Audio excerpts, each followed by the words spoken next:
मित्रांनो, हे आहे कुंती माधव मंदिर। पौराणिक कथानुसार चित्रकेतू हा भगवान विष्णूंचा एक उत्कट भक्त होता। त्याच्या कठीण काळात सर्पराजा आदिशेषाने त्याला आध्यात्मिक सत्य शिकवली। आदिशेष स्वतः त्याच्या घरी आले तेव्हा चित्रकेतूला अभिमान वाटला। राजवाड्यातून बाहेर पडताना आदिशेषाने त्याला उडवण्यासाठी विमान भेट दिले। कैलास पर्वतावरून जाताना चित्रकेतूला दिसले की भगवान शिवाने पार्वती देवीभोवती आपला हात ठेवला आहे। हे पाहून चित्रकेतू हसला आणि म्हणाला की तू गणांसमोर माता पार्वतीला मिठी मारत आहेस। रागावलेल्या पार्वतीने चित्रकेतूला राक्षस म्हणून जन्म घेण्याचा शाप दिला। चित्रकेतूने त्याच्या अज्ञानाबद्दल माफी मागितली आणि नम्रपणे शाप स्वीकारला।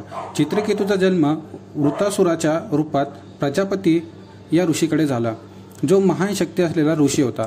वृतासुराने कठोर तपश्चर्या केली आणि त्याला भगवंताकडून वरदान मिळाले की आतापर्यंत ज्ञान असलेले कोणतेही शस्त्र त्याला मारू शकत नाही आणि लाकूड आणि धातूपासून बनलेले कोणतेही शस्त्र त्याला हानी पोहोचवू शकत नाही आणि तो ओला किंवा कोरडा मरणार नाही।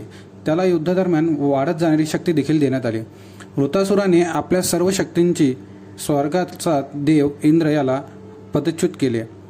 स्वर्गावर नियंत्रण मिळवण्यासाठी इंद्राने ददीची या ऋषींच्या हाडापासून वज्रयुद्ध हे शस्त्र तयार केले आणि समुद्री फेस वापरला, जो ओला किंवा कोरडा नाही। इंद्राने राक्षसांचा वध केला आणि इंद्रलोकावर नियंत्रण मिळवले। ब्राह्मणाच्या हत्येच्या पापापासून मुक्त होण्यासाठी त्याने काशी, प्रयाग, पद्मनाभ, पिठापुरम आणि रामेश्वरम या 5 वेगवेगळ्या ठिकाणी पंचमाधव नावाच्या मूर्ती स्थापन केल्या। नंतर द्वापार युगात जेव्हा पांडवांना राज्याबाहेर काढण्यात आले तेव्हा पांडवांची आई कुंतीने येथे भगवान विष्णूंची प्रार्थना केली आणि भगवान विष्णू तिला प्रकट झाले आणि कुंतीला आशीर्वाद दिला। म्हणूनच कुंती माधव स्वामी मंदिराने हे मंदिर लोकप्रिय झाले।